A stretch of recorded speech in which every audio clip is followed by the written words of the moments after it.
사실은 아주 급상승기도 아니고 지금처럼 막 자산 인플레 올라타라 막 이런 얘기가 막 나올 때도 아니었거든요. 바닥에서 조금 오른. 네. 그러면 이분들은 어떻게 알고 이때 들어갔을까요? 운. 예? 정말 이제 이때 당시에 이제 물론 이제 이럴 공부할 수 있는 기회가 있었다는 것도 있는데 이제 본인이 그 전에 1, 2년 이상은 기본적으로 엄청 열심히 공부를 했다. 그래서 본인이 가지고 있는 시드머니를 오를 수 있는 자산에 집중 투자했다는 겁니다. 네.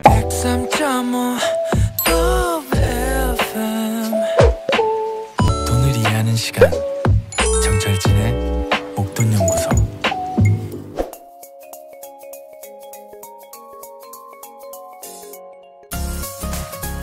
경제적 자유를 위해 조기 은퇴를 꿈꾸는 파이어족. 우리 주변 파이어족들의 생생한 이야기를 전해 듣습니다. 파이어족이 인싸되는 그날까지 파싸. 머니투데이 신영 기자 함께합니다. 안녕하십니까? 네, 안녕하세요. 네, 2112번님, 저의 자금 상태를 살펴보니 파이어가 아니라 파산 수준이네요. 그저 대리만족해 보겠습니다. 그런 댓글들 아직 우리 2112가 아니라 제가 신인 기자 유튜브 이제 가거든요. 네. 이런 댓글들이 거의 많죠. 그러니까 제가 네. 이 경제적인 어떤 그 정보를 전해드리고 싶은데 박탈감을 드리면 안 되는데 네. 저도 그러니까 저는 무슨 생각을 좀 하냐면 우리가 자기개발서가 한때 잘 팔렸잖아요. 네.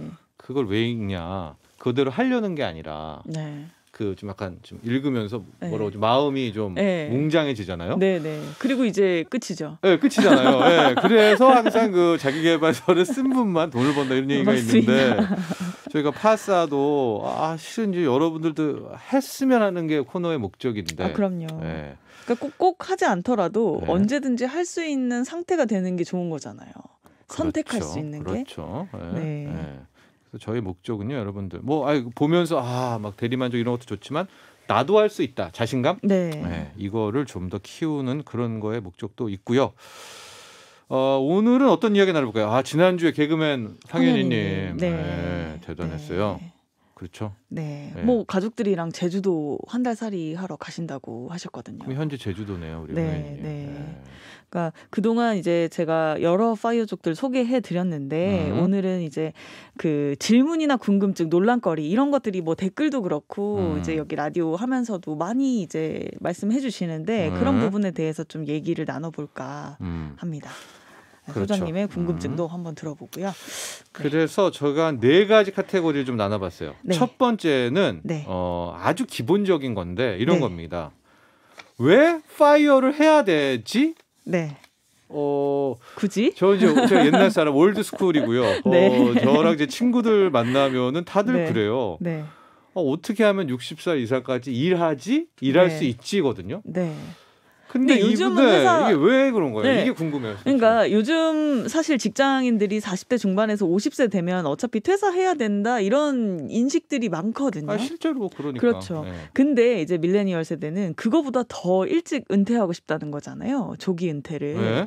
그 이유가 그게 파이어죠. 네. 그 이유가 뭐냐면 이제 조직 문화에 문제가 있는데 이제 직장인이지만 내가 이렇게 좀 자율성을 가지고 하고 싶은 일에 마음껏 도전하면서 돈도 벌고 이렇게 살고 싶은데 이제 회사에서는 그게 이제 쉽지 않다는 거죠. 조직이니까. 네. 그래서 이제 초창기에 번 돈을 바짝 저축해서 빨리 은퇴를 해서 내가 한 살이라도 젊을 때 이제 뭔가 내가 하고 싶었던 걸 도전을 해봐야 된다.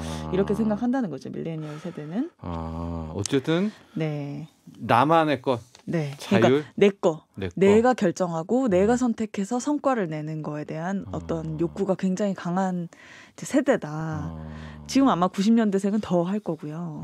그래서 이 친구들이 오히려 요즘에는 또 재밌는 게 되게 좋은 대기업보다 이제 시작하는 스타트업에 가고 싶어하는 친구들이 더 많거든요. 왜요? 그런 것들도 이제 시스템이 갖춰져 있고 매뉴얼이 있는 것보다 이제 내가 뭔가 이렇게 만들어갈 수 있는 거에 더 보람과 재미를 느낀다는 거죠.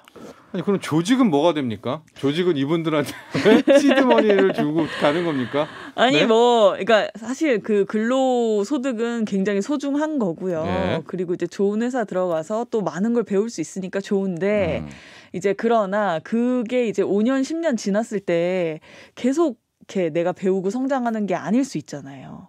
일정 시간이 지나면 이제 그냥 그 시스템 안에서 하나의 이제 부품처럼 이렇게 된다는 거죠. 느낀다는 거죠. 그래서 이제 초창기 직장 생활할 때 근로소득을 저축해 가면서 내가 많이 배울 걸 배우고 일정 기간이 지났을 때는 내 걸 하고 싶다. 이런 생각인 것 같아요. 그렇습니다. 네. 그러니까 명분으로 따지면 역시 나군요, 나. 그렇죠? 나의 프라이버시, 내 개인 생활이라는 거, 그러니까 자율성. 좀 예전에는 그래도 나보다는 조직이 우선이고 하고 좀 오래 하다 보면 그쪽도 재미가 있거든요. 그렇죠. 조직도 조직 생활도 그 안에서 성장하는 것도 분명히 가치가 있죠. 그러나 이제 그게 세대의 특징인 것 같아요. 그게 힘들어지죠. 그런 거가. 그래서 지금 요즘은 밥 먹자도 힘들다. 후배들한테. 그렇죠. 신인 기자인데. 저도 기자고 옛날에는 저도 같이 일하는 팀원 후배들이 나오라고 하면 나옵니까? 12살, 14살 어리거든요. 잘 밥 먹자고는 안 해요. 저녁에 특히. 점심은 그러니까 하면 나오나요? 미리 얘기해야 되고요. 선약을. 그렇죠. 이제 그러니까 오늘 그냥 밥 먹자. 저녁 먹고 갈래? 이거는 별로 좋아하지 않는다는 거예요. 맞아요. 완전히 바뀌었다라는 거. 진짜 그렇죠. 무조건 나가는 것도 없고. 그러니까 그만큼 이제 개인의 사생활 부분을 중요하게 생각하는 친구들이다. 그러나 또 반대로요. 옛날에 이런 문화도 있었어요. 이렇게 갔는데 신인 기자가 어디 막 진짜 어디에서 엄청나게 먹고 있는 거예요. 근데 내가 스쳐가다가 신인 기자를 본 거죠. 합석하고? 아니요. 제가 무조건 긁죠. 무조건 내고 갑니다. 선배가. 예전에 저도 그런 선배들 많으셨거든요. 그게 또 기본이라고 배웠고. 그래서 저기까지 계산해 주세요 할 때 우리가 으악 이런 경우는 많이 있는데 이제 그런 게 다 없고요. 그래서 요즘 세대 하나의 이제 약간 좀 개인적인 그런 개인주의가 예전보다는 조금 더 강화됐다. 이렇게 전 생각이 되더라고요. 그래서 이제 파이어라는 게 전 세계적으로 퍼지고 있고요. 두 번째 궁금증은 액수입니다. 액수. 우리도 여러 차례 언급을 했는데 이게 뭐 대단히 100억 아닙니다. 물론 100억대 자산 읽은 분들도 있어요. 파이어를 하죠. 그 정말 뭐 아파트 서울에 강남은 뭐 고소하고 서울 아파트 한 채도 못 살 돈으로 어떻게 은퇴하지? 너무 위험한 거 아니야? 이렇게 생각하실 수도 있는데 제가 지켜보니까 두 가지 특징이 있는데요. 이분들은 그 하나는 이제 지금 은퇴하실 때 자산이 뭐 4, 5억 정도라고 하더라도 그럼 뭐 파이어 있죠. 이분들은 재테크를 상당히 잘하시더라는 겁니다. 그래서 이제 사실 4, 5억으로 창출하는 현금 흐름을 봤을 때는 뭐 10억, 20억 이상 되시는 분들보다 훨씬 더 높거나 안정적으로 수익을 내시는 분들이 많으시더라고요. 그러니까 그만큼 이제 재테크나 뭐 리스크 관리 이런 부분을 충분히 잘 하시는 분이다. 그래서 이제 은퇴 이후에 뭐 불과 인터뷰한 지 1년도 안 됐는데 자산이 엄청 많이 늘어나고 이런 분들도 많이 계시더라고요. 그래서 되게 그러니까 본인이 투자하는 거에 대해서 그만큼 공부를 열심히 하고 이제 리스크를 지지만 관리도 잘한다 이런 생각이 들었고요. 또 하나는 재테크는 잘 모르는데 이제 소비와 라이프 스타일 컨트롤이 굉장히 잘 되시는 분들이라는 이게 큰 것 같아요. 이게 크죠. 왜냐하면 이제 돈 쓰지 않아도 나는 충분히 행복하다. 그래서 이제 주거비, 뭐 생활비 이런 거를 이제 드라마틱하게 줄일 수 있고 또 그렇게 쓰지 않아도 충분히 이제 어느 정도 삶의 질을 유지하면서 살 수 있는 능력이 있으신 분들이다. 그렇기 때문에 이분들은 이제 큰 돈 필요하지 않다. 이렇게 정리가 되더라고요. 그렇습니다. 얼마면 파이어해요? 이거는 저희 코너 들어보시면 알겠지만 100억대도 있었지만 5억, 뭐 10억 미만도 되게 많았었습니다. 이게 천차만별이라는 점. 정말 근데 핵심은 아까 얘기했지만 생활 컨트롤, 소비 컨트롤이 가능해서 만족스러움을 느끼는 겁니다. 그 액수에. 맞습니다. 그래서 파이어를 한다는 거고요. 방법 볼까요? 네 번째죠. 방법들 세 번째인가요? 방법은 좀 다양했는데 방법 쪽에서 지금 많이 저희가 좀 지적을 받는 것이 최근 5, 6년간 주식 올랐지, 코인 올랐지, 부동산 올랐지. 이거 뭐냐, 운 아니냐. 아니 물론 운도 작용하죠. 운도 작용합니다. 근데 사실은 내 집 한 채 샀는데 우연히 네. 근데 그게 이제 운이 좋아서 가격이 올랐다. 그러면 사실은 이거는 이제 투자라고 보기는 어렵거든요. 그렇죠. 그게 3배 오르면 그건 그냥 운이잖아요. 실거주용 네. 집이니까 네. 그 집을 팔고 다른 집으로 갈 게 아니라면. 그런데 이제 이분들은 이제 적극적으로 투자를 했다는 겁니다. 네. 그리고 이제 제가 유심히 보니까 상당수 이제 파이어족들이 투자를 시작한 시점이 2013년에서 16년 정도거든요. 네. 네.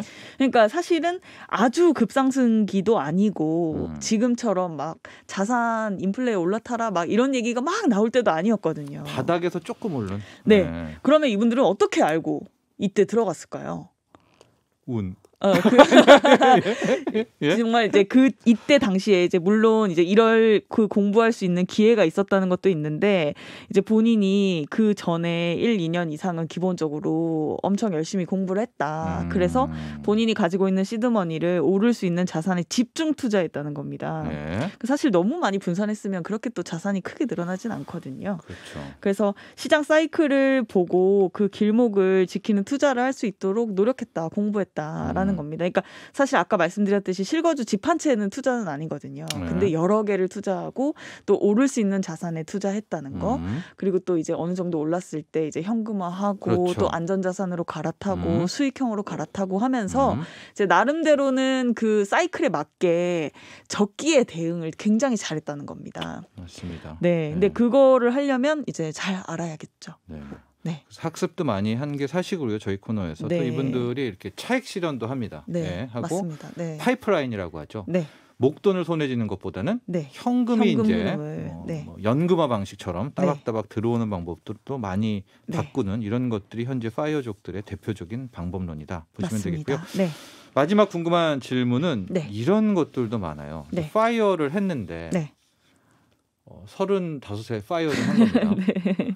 인생이 지금 긴데 네, 뭐 하냐 일어나서 네, 그 파이어 그 다음 생활이 네. 이대로 갑니까? 이 전화 네. 3, 4년 이거 파이어 하다가 다시 또 막 네. 이렇게 될 것 같은데. 그렇죠. 너무 젊은 나이에 출퇴근하지 않으면 심심해서 어떻게 살지? 이렇게 생각하실 텐데 네. 제가 이제 여러 파이어족들 이제 뵈니까 일단 처음 파이어족 하면 여행을 많이 다니시고요. 한 달 살이 하죠. 무조건 네, 기본. 네. 석 달 살이 한 달 살이고 제주. 하고 요즘은 네. 해외여행 못 하니까 그렇지 해외여행도 많이 하십니다. 네. 근데 이제 그 이후에는 네. 어떤 걸 하냐면 이제 내가 그 동안에 이제 직장 생활하면서 배운 노하우라든지 네. 투자의 스킬이라든지 이런 걸 살려서 요즘에는 온라인 시장에서 네. 내가 활동할 수 있는 영역이 엄청 많거든요. 유튜브 블로그 하시고 책도 쓰고 그다음에 강의도 하고 그때 말씀드렸지만 초보가 덜 초보에게 배우는 시장이거든요. 네, 네. 그러니까 약간의 중수, 고수 이런 느낌으로 이제 맞아요. 초보들을 가이드해 줄 수 있는 전문가는 외면당합니다 지금.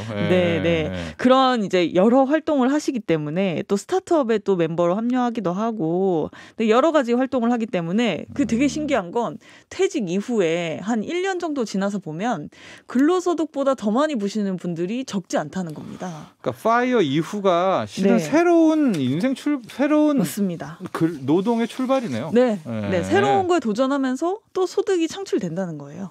네. 알겠습니다. 네. 파이어가 끝이 아닌 시작이다. 네, 이렇게 맞습니다. 하면서 짧게 네. 신희은 기자가 지금 파이어를 준비하고 있다고요? 아닌가요? 네, 네. 저도 사실 뭐 파이어족이 되고 싶어서 이 채널을 하는 건데 네. 저는 사실은 파이어 자체보다는 이제 근로소득에 의존하지 않아도 자본소득을 벌어들일 수 있는 그런 시스템을 만들고 싶거든요. 파이프라인. 네, 네. 맞습니다. 그리고 이제 저는 그거를 이제 사업소득으로 벌 수도 있고 뭐 투자소득으로 벌 수도 있는데 저는 이제 제가 만드는 컨텐츠를 통해서 여러 가지 이제 수익을 창출하고 경제적 자유를 얻고 싶다. 이른바 지식창업이라고 하죠. 그렇죠. 네, 그런 쪽에 이제 도전을 하고 있습니다. 그래서 여러분께 노하우를 공유드릴 수 있는 날이 오도록 네. 열심히 해야겠죠. 신희은 기자의 포지션은 네. 제가 봤을 때는 파이어족들의 플랫폼 맞죠? 아, 네, 맞습니다. 네, 파이어족 네, 한 분 또 하고 싶은 분들이 네, 한 자리에 채널에 연결시켜주는 그런 역할을 하고 있습니다. 그렇습니다. 네. 신희은 기자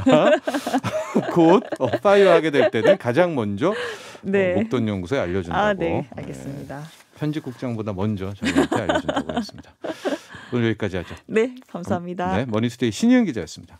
나도 부자 되고 싶어서 라디오를 켰어. 정확하고 철저한 정철진의 목돈 연구소.